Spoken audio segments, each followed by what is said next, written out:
That house is mine because I built it. You need to leave now, even if we split. I don't think you can survive on your part-time salary. Steve laughed as he happily laid out the divorce papers. My name is Katie. I'm 33 years old. Recently, I started working part-time at a nearby supermarket. I married Steve 3 years ago after we hit it off at the same workplace. I resigned at the same time. I wanted to keep working even after getting married, but he insisted that I stay home. So, I reluctantly became a full-time housewife. However, I had always loved working, and the desire to work outside kept growing day by day. After much persuasion, I finally managed to get a part-time job. We want children but haven't been blessed with any yet. I love cats and wanted to get a pet. But Steve hates cats, so I reluctantly gave up on the idea. Steve, who originally wanted me to be a full-time housewife, didn't like that I started working part-time and started complaining about everything I did. You went to your job again today, huh? Recently, the house seems to be getting dirtier. Aren't the laundry clothes all wrinkled? You're not keeping up with the housework at all. That wasn't true. I had finished cleaning before going to work, and the laundry was perfectly stretched out. What are you talking about? I'm doing everything as perfectly as before. It's obviously dirty. Where are your eyes? And the food is always the same. Fried chicken again. Today, can't you make a variety of dishes? I didn't make fried chicken that often, and I tried to be creative with the meals every day despite the limited time. I've worked hard to make your favorite fried chicken, and I've prepared many dishes. When I talked back a little, he would return with double the intensity. Are you saying you don't have time because of your part-time job? You just pretend to be busy. Don't act so important with just a small job that doesn't even make much money. My earnings were enough in the first place, and it's only because of your selfishness that you're working. Make sure you do the housework properly. Don't make excuses about not having time. It's shameful to sweat and work for such a low hourly wage. Steve always ridiculed my job with abusive words. He had said that he wanted me to be a housewife because he didn't want others to think we were struggling financially. For the sake of his own image, he mocked my part-time work every chance he got, boasting that he made enough money that we didn't need to worry about living expenses. No matter that he was my husband, being demeaned for my work with such horrible words was something even I cannot tolerate. I was infuriated by his words every day. One day we decided to go for a drive to visit Steve's parents' home, where we hadn't been for a while. Although I have been irritated with Steve for a long time, I was happy to go out for a change, since it had been a while. At that time, I had no idea what would happen at my in-laws' house. After driving for a few hours, we arrived at Steve's parents' home, where his mother, who lived alone, greeted us with a smile. After dinner, which she had prepared, Steve went out to play slots. While doing the dishes with my mother-in-law, her demeanor seemed to change. She was no longer the calm person she had been, and her face became stern as I made coffee, wondering what was wrong. We sat on the sofa, and she began to speak. Katie, according to Steve, you're working a part-time job. Why do you need to work when he is working so respectably? Also, I hear that you're not managing the housework because you don't have enough time or something due to your part-time job. I was a bit surprised by her sudden words. No, that's not true. I'm managing everything properly. My mother-in-law, with exaggerated surprise, said, "Oh, I've heard from Steve all about how terrible you were at housework. Lying is useless. He has been enduring this alone. He's tired from work, and it's really pitiful that he has to return to a house full of garbage. You're not making decent meals, are you? Quit that part-time job. No one at your workplace will care if you're not there. They can just hire someone else. Your job is to take care of the house. All right, from now on, focus on the house and properly support Steve. Really, don't embarrass yourself as Steve's wife." My mother-in-law has old-fashioned beliefs, thinking that a wife should stay at home. She got married right after finishing school and has never worked, always being a full-time housewife. Steve also grew up believing that's how a wife should be. That's why both of them dislike the idea of me working outside. Nevertheless, my mother-in-law's words were too harsh. She not only dismissed the job I was working so hard at, but also crudely said that no one would be troubled if I quit. Those heartless words deeply upset me. My part-time job was fulfilling, and everyone was kind. The atmosphere was very positive. Everyone treated me well and relied on me. It was heartbreaking to be spoken about as if I were unnecessary, while she doesn't even know any of this. It was also quite a shock to discover that Steve had been bad-mouthing me behind my back, even though I did take care of our home properly. In fact, I had been working harder than ever on the household chores so that they didn't get neglected because of my part-time job. I knew his job was tough, so I was trying my best to accommodate that. But Steve and his mother were bad-mouthing me over the phone. I didn't want to believe it. After being told such awful things, I was very down for a few days.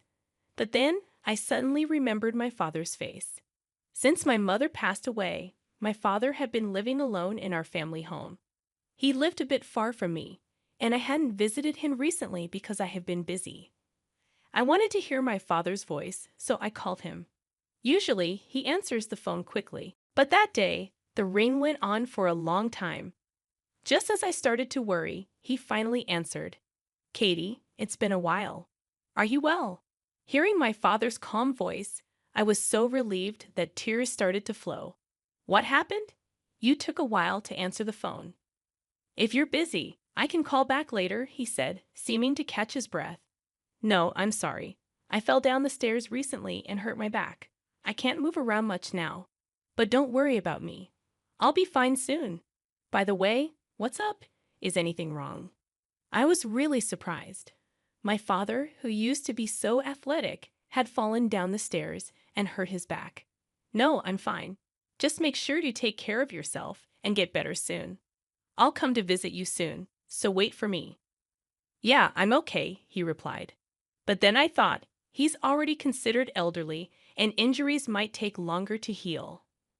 I had always been reassured by his vitality, but suddenly I felt anxious. If he keeps using the stairs every day, he might slip again. Moreover, the stairs in the old family home are a bit steep, and there are high steps in the entrance and bathroom. I became very worried about my father living in that house while protecting his back. What if something happens and he gets seriously injured? I couldn't just sit still. I had always thought it would be good to live closer to him, but I realized there was no time left to hesitate. I made a major decision to build a safer, more accessible home for my father nearby.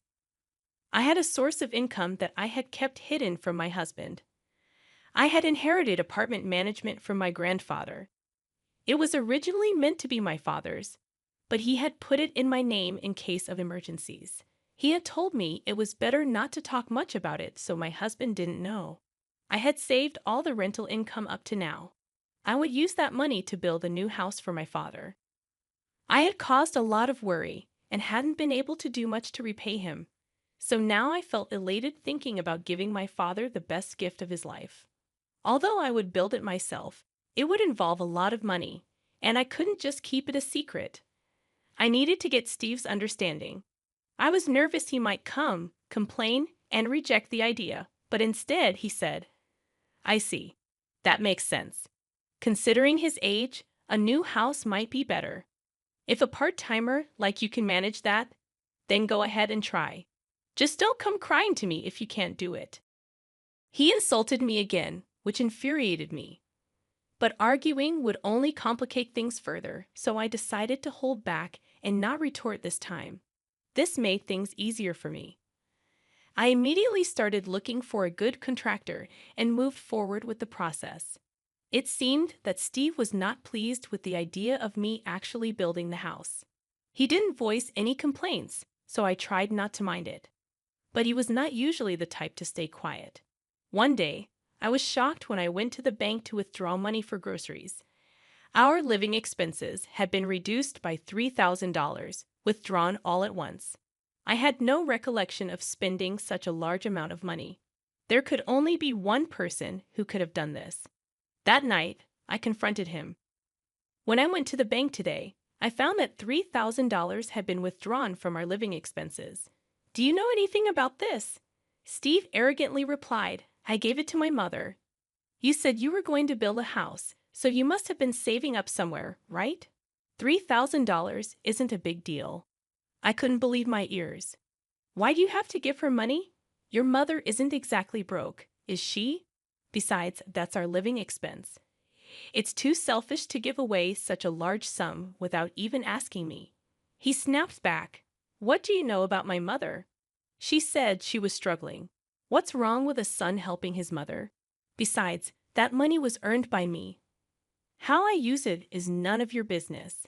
If it bothers you, try earning as much as I do with your part-time job. See, you can't say anything. Don't ever complain about what I do again. After shouting at me, he stormed out of the room. I had always believed that despite his harsh words, Steve would never betray me. It would have been better if he had just discussed it with me. If he wanted to give money to his mother, maybe there would have been a better way, and this argument might have been avoided. Did he think I would oppose it, or did he not trust me? Instead of our marriage bringing us closer, it felt like our hearts were drifting apart. Steve didn't seem to think there was anything wrong with using the money without consent, and the next day, he acted as if nothing had happened and went to work after breakfast. I didn't say more because I didn't want another argument, but I couldn't shake off my uneasy feeling. Meanwhile, the new house was finally completed. Despite the hustle, the kind construction company provided lots of support, and I managed to build a beautiful house. I had asked my father to pack up some of his things but not overexert himself, and I arranged for movers to handle everything for him. With just 2 weeks left until moving day, I was overflowing with joy at the thought of doing something filial for my father in the house I had built. On the day, I planned to help my father unpack in the new house along with Steve. When I tried to discuss the arrangements for the day, Steve said something unbelievable. Hey, that house isn't for your father. It's going to be for my mother. I have the right to decide who lives in the house I built, so it's going to be my mother who lives there. I couldn't understand what he was saying. In a panic, I responded, I built that house. It's for my father to live in. There's no way a part-timer like you could build a house.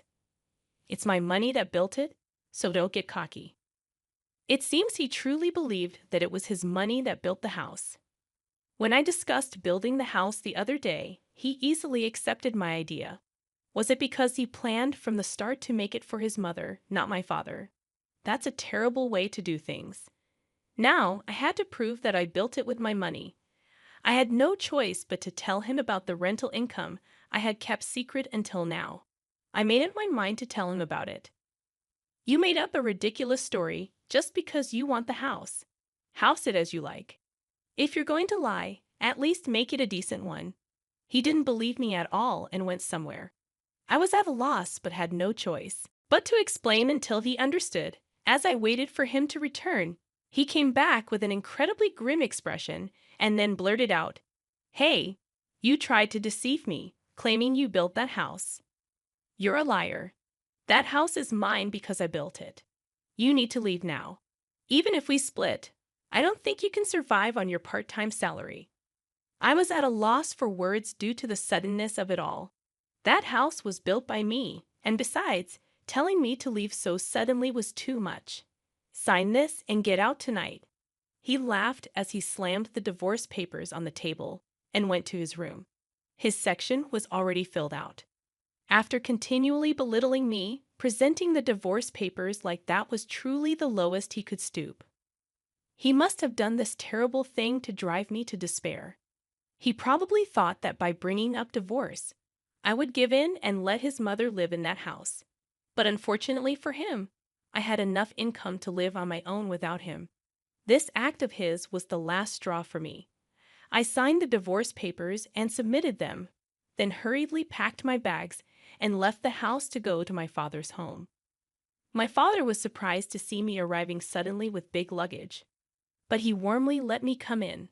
After I told him everything that had happened up to today, he patted my back and said, You've had a tough time. Then you can live with me in the new house. That would make me happy. The moving day arrived, and everything went smoothly because I was there. We successfully moved in without any problems. I found it a bit eerie that my ex-husband hadn't made any contacts after making such a fuss, claiming the house was his. But I tried not to worry because I didn't want to think about someone I was divorced from. Then, a few days after starting life in the new house with my father, something unbelievable happened. It was noisy outside, and when I looked out the window, I saw a large moving truck stopped, claiming they were moving to this house. I hurried to the mover and asked what was happening. It turned out the customer was actually my ex-husband, and he would soon arrive with his mother to move in. They planned to forcibly move into this house where my father and I were already living. Since we were divorced, he was a complete stranger, and it would be troublesome if they just showed up. Feeling a creepy kind of fear about my ex-husband's forceful intentions, I explained the situation to the confused movers and asked them to stop their work. Then I discussed it with him. My father and I hurriedly called the police. When I explained everything to them, they confirmed that the house was my property, and since my ex-husband and I were divorced, he had no rights to live here. Merely entering against my will could be considered trespassing. Then my ex-husband and his mother arrived nonchalantly. Seeing the police, they started panicking. At that moment, he finally understood that I was the one who built the house. However, with his mother panicking beside him and being bombarded with questions by the police, he had already lost his composure and shouted, "What is this? Why can't I live in this house?" Looking at him, I thought I was done dealing with such a person. But to protect my father and myself, I handed over the final weapon to the police. Although the situation calmed down thanks to the police, I heard that my ex-husband faced serious consequences. Later, he was serious about living in this house, so he had canceled his apartment lease and even sold his mother's house, leaving him with no place to return to and with a breach of contract fee demanded by the movers and a truckload of belongings. He literally found himself stranded on the street with his mother. The final weapon I handed to the police was the evidence of the verbal abuse, essentially domestic violence, that my husband had subjected me to. Having been unable to endure my husband's abusive language any longer, I had thought of getting back at him someday and had installed surveillance cameras to record everything. The footage showed me diligently doing housework and my husband constantly spouting unreasonable abuse. Using this footage, I managed to further corner my ex-husband. I hired a lawyer and sued him and was able to extract a settlement from him. The expenses from the moving chaos and the settlement I received from him depleted the money he got from selling his mother's house and his own savings. Now he and his mother are reportedly living in a rundown apartment. Word of this spread quickly at his workplace. Realizing there was something wrong with his character, his colleagues distanced themselves, and now he is isolated and frowned upon by everyone at the company.